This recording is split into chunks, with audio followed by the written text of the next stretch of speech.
तो नमस्कार दोस्तों, आप सभी का स्वागत है अपने YouTube channel study path Saurabh पे। तो आज की इस नए वीडियो में हम लोग लाए हैं एक बहुत इंटरेस्टिंग टॉपिक को, घटना चक्र। जैसा कि आप लोग जानते हैं, जितने भी लोग कॉम्पिटिटिव एग्ज़ाम्स की तैयारी करते हैं, जैसे एसएससी है, पीसीएस है, रेलवे है, या और भी जितने गवर्नमेंट एग्ज़ाम की तैयारी करते हैं, उसमें एक टॉपिक जो कि बहुत इंपॉर्टेंट पूछता है वो है करंट अफेयर्स।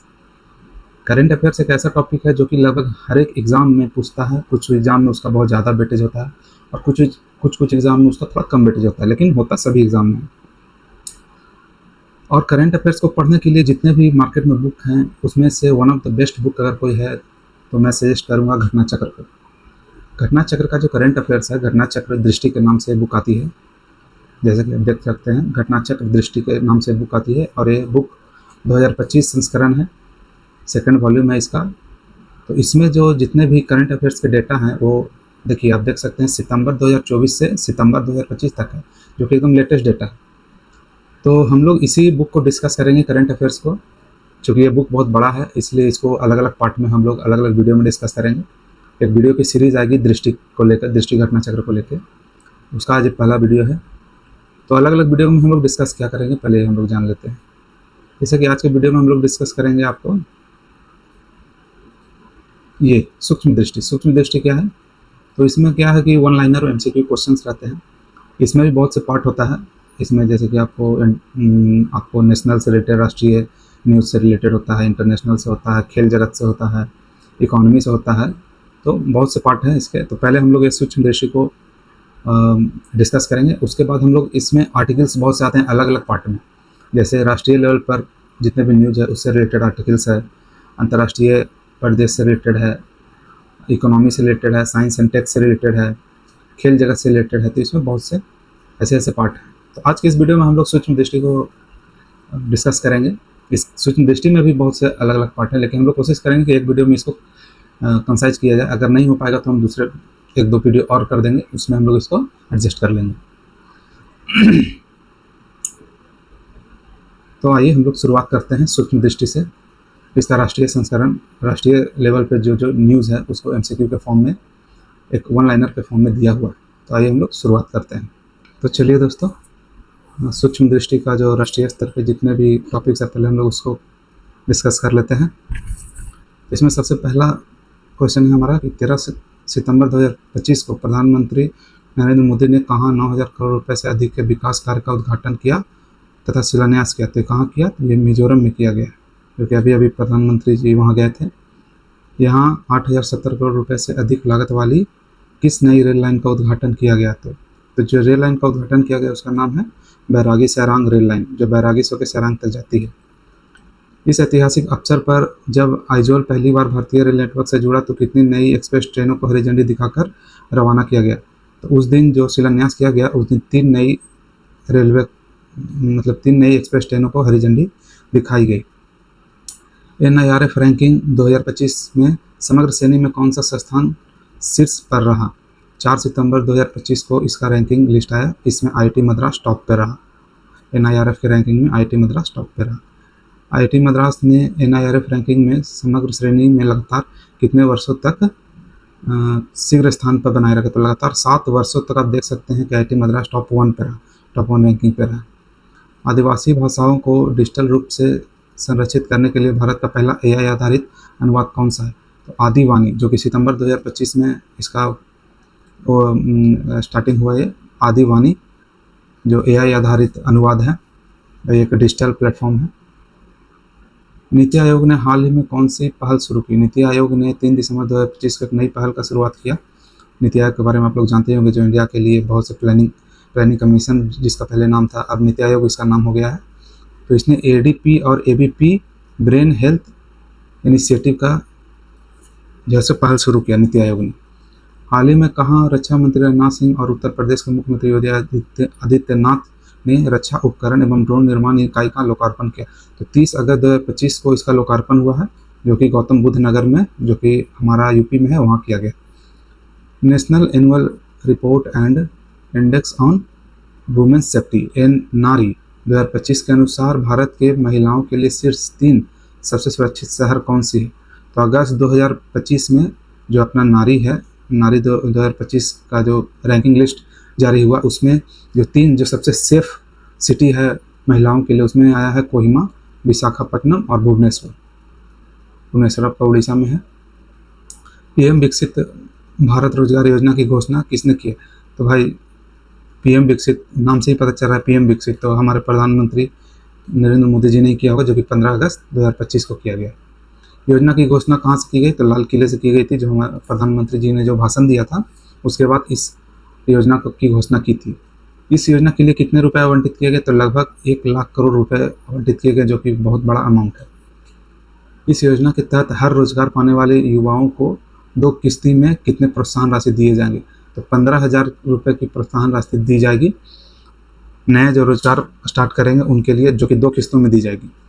मिशन सुदर्शन चक्र की घोषणा कहाँ से की गई? ये भी लाल किला से किया गया था 15 अगस्त को, मिशन सुदर्शन चक्र। इस मिशन को कितने वर्षों में पूरा करने का लक्ष्य है? तो इसे 10 वर्षों में 2035 तक का टारगेट है इसको पूरा करने का। तो अभी हम लोग आते हैं दूसरे इसमें पार्ट में।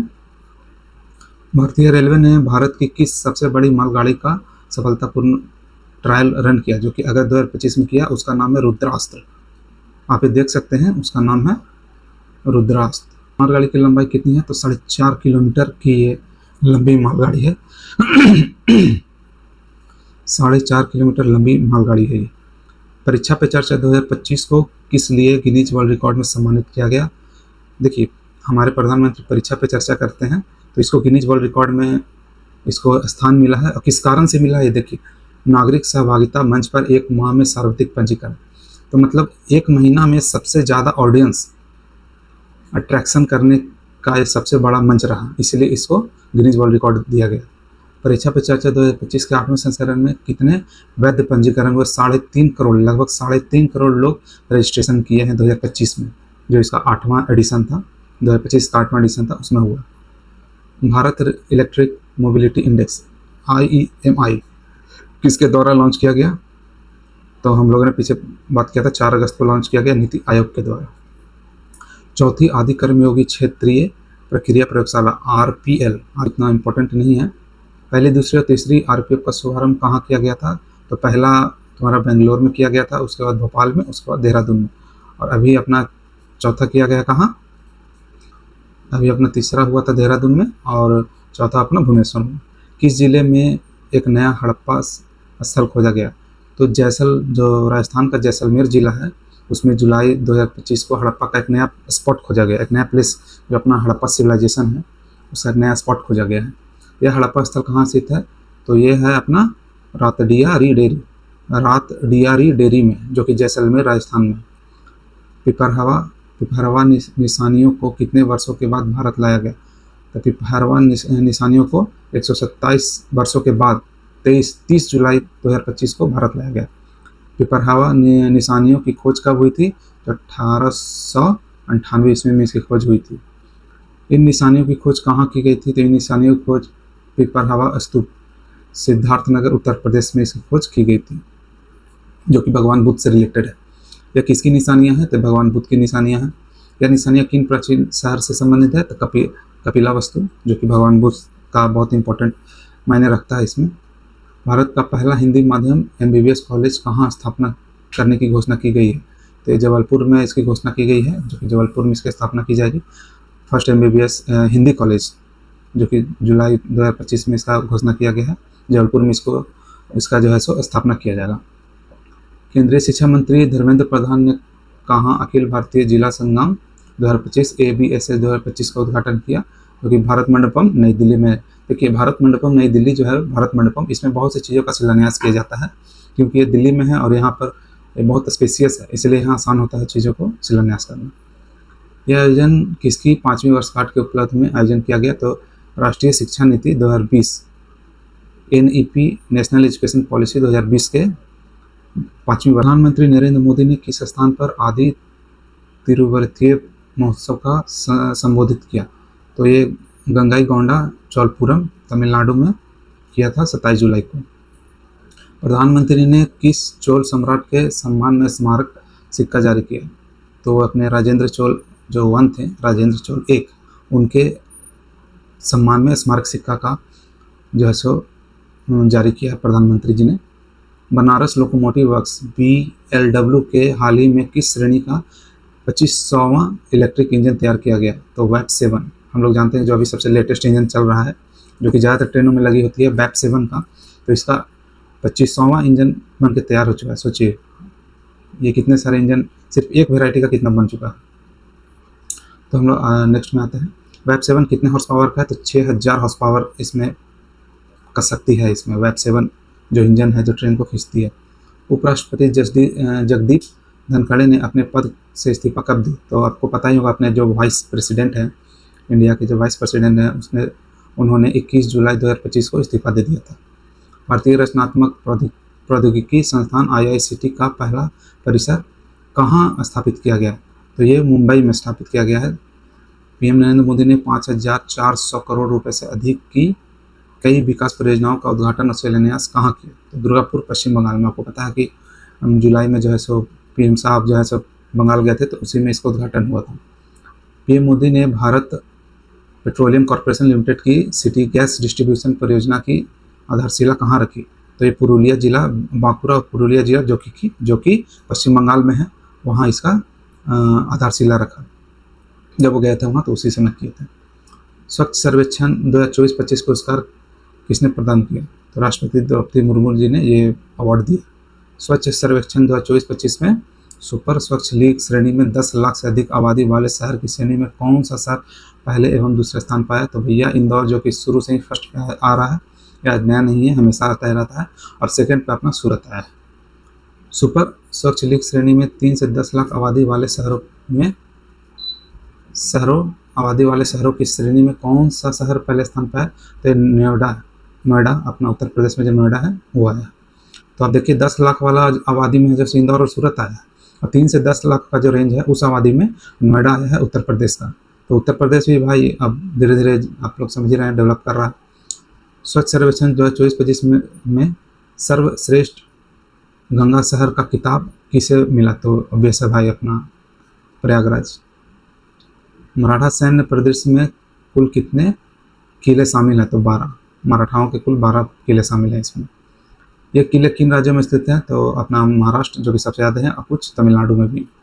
प्रधानमंत्री धन धान्य कृषि योजना में कितने जिलों में लागू करने की मंजूरी दी गई? तो जो योजना है धन धान्य कृषि योजना, ये 100 जिलों में लागू किया जा चुका है। इसकी मंजूरी मिल चुकी है। एक जिला एक उत्पाद ODOPG 2024, जो अपने 2024 में इसके बारे में आपको जानकारी मिली होगी। पुरस्कार समारोह का आयोजन कहाँ किया गया था? तो ये 14 जुलाई 2025 में नई दिल्ली में इसका आयोजन किया गया था। विदेश स्थित भारतीय मिशनों की श्रेणी में स्वर्ण पुरस्कार किस मिशन को प्रदान किया गया? तो भारतीय उच्चायोग सिंगापुर। तो जितने भी हमारे एम्बेसी हैं इंडियन गवर्नमेंट के अलग अलग कंट्री में, तो उन एम्बेसियों में सबसे उच्च एम्बेसी भारतीय उच्चायोग सिंगापुर को नॉमिनेट किया गया है। श्रेणी ए के तहत किन राज्यों ने स्वर्ण पुरस्कार हासिल किया? तो अपना आंध्र प्रदेश है, महाराष्ट्र है, पंजाब है और उत्तर प्रदेश है। इन चारों को श्रेणी ए में स्वर्ण पुरस्कार मिला है। श्रेणी बी में किनको मिला है? तो श्रेणी बी में जम्मू और कश्मीर को मिला है। किन जिलों के श्रेणी ए कृषि हेतु स्वर्ण पुरस्कार हासिल किया? अब हम लोग श्रेणी ए के जिलों को देखेंगे। तो जिलों में गुंटूर है आंध्र प्रदेश का, जो कि मिर्च के लिए है फेमस। रत्नागिरी है, अल्फांसो रत्नागिरी जगह है महाराष्ट्र में, जो कि अल्फांसो आम के लिए फेमस है। 75वें प्रधानमंत्री दिव्यासा केंद्र का उद्घाटन कहाँ किया गया था? तो 15 जुलाई को उद्घाटन किया गया था आपको बदायूं उत्तर प्रदेश में, जो कि राजकीय मेडिकल कॉलेज है बदायूं उत्तर प्रदेश का, वहीं पे किया गया था। राष्ट्रपति द्रौपदी मुर्मू ने राज्यसभा के लिए किन 4 सदस्यों को नामांकित किया? आपको पता है कि राज्यसभा में जो मतलब नॉमिनेटेड लोग जाते हैं, उनको राष्ट्रपति जी ही करते हैं। तो उनमें नाम किनका है? तो उज्ज्वल निगम, जो कि एक अभिवक्ता हैं, मीनाक्षी जैन, जो कि एक इतिहासकार है, हर्षवर्धन श्रृंगला, जो कि पूर्व विदेश सचिव रह चुके हैं, और C सदानंद मास्टर, जो कि एक सामाजिक कार्यकर्ता है। कोल इंडिया लिमिटेड की पहली पूर्ण रूप से महिला संचालित डिस्पेंसरी कहाँ शुरू हुई? तो बिलासपुर छत्तीसगढ़ में हुई। भारत की 16वीं जनगणना कब आयोजित करने की घोषणा की गई है? तो 2027 में इसकी जनगणना होगी। भारत की 16वीं जनगणना कितने चरणों में? तो 2 चरणों में इसका आयोजन होगा। तलाश पहल किसके लिए शुरू की गई? एकलव्य मॉडल आवासीय विद्यालयों के आदिवासी छात्रों के लिए, जो आदिवासी छात्रों के लिए शुरू की गई थी। तलाश का पूर्ण रूप क्या है? तो तलाश का आप लोग जब इसका फुल फॉर्म देखेंगे तो tribal aptitude life skill and self esteem hub. किसकी 125वीं जयंती मनाए जाने की प्रारंभिक कार्यक्रमों के क्रम में स्मारक डाक टिकट जारी किया गया? तो श्यामा प्रसाद मुखर्जी के याद में किया गया है, जो कि पोस्टल टिकट जारी किया गया है श्यामा प्रसाद मुखर्जी के अधीन में।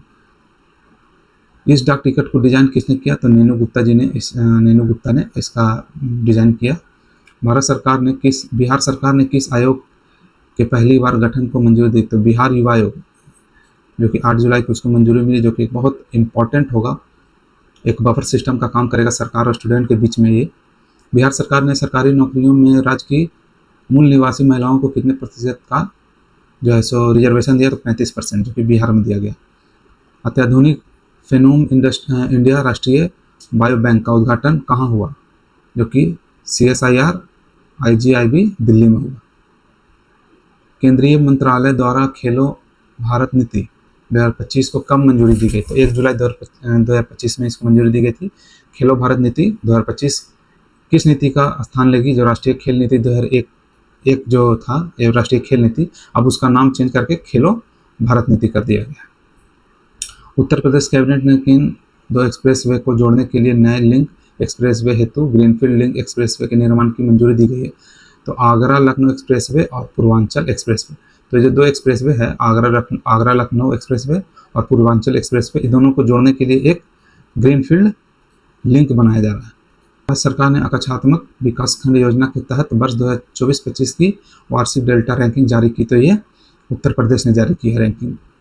वर्ष 2024-25 में डेल्टा रैंकिंग में कौन सा विकासखंड शीर्ष पर रहा है? तो कौन कौन सा रहा है? जैसे कि जलौना जनपद का जलौना विकासखंड, जो कि रामपुर जलौना का है, देवकली जो कि गाजीपुर का है, और विष्णुपुर कुशीनगर का है, और मड़िहान कटिहार मिर्जापुर का है। ये सब ये श्रेणी है इसका। QS वर्ल्ड यूनिवर्सिटी रैंकिंग 2026 में कितने भारतीय संस्थानों को स्थान मिला? तो 54 संस्थानों को इस रैंकिंग में आपको स्थान मिला। इस रैंकिंग में भारत का शीर्ष रैंकिंग स्थान किसका है? तो IIT दिल्ली का है, जो कि 123वें स्थान पे है। जो वर्ल्ड रैंकिंग निकला इसमें IIT दिल्ली 123वें स्थान पे है। एरिक्सन ने अपने पहले भारतीय निर्मित एंटीना प्लांट कहाँ शुरू किया? तो VVDNS global innovation park Manesar Haryana में किया गया। देश का सबसे बड़ा ऑटोमोबाइल गति शक्ति मल्टी मॉडल कार्गो टर्मिनल कहाँ उद्घाटन किया गया? तो ये मारुति सुजुकी इंडिया लिमिटेड ने किया। कहाँ किया? मानेसर, अपना हरियाणा में ही किया। भारत में पहली बार मोबाइल आधारित ई-वोटिंग किस राज्य में शुरू की गई है? तो भाई अपना बिहार इसमें सबसे आगे निकल गया है। तो मुझे लगता है कि वीडियो को काफ़ी ज़्यादा लंबी हो जाएगी, इसलिए मैं इस राष्ट्रीय स्तर के करंट अफेयर्स को यहीं तक रोकता हूँ। बाकी इसमें 2 पेज और हैं, इसको मैं नेक्स्ट वीडियो में 2.5 पेज और हैं, इसको हम नेक्स्ट वीडियो में इसको हम डिस्कस करेंगे। तो बहुत बहुत धन्यवाद आप सभी का वीडियो में जुड़े रहने के लिए।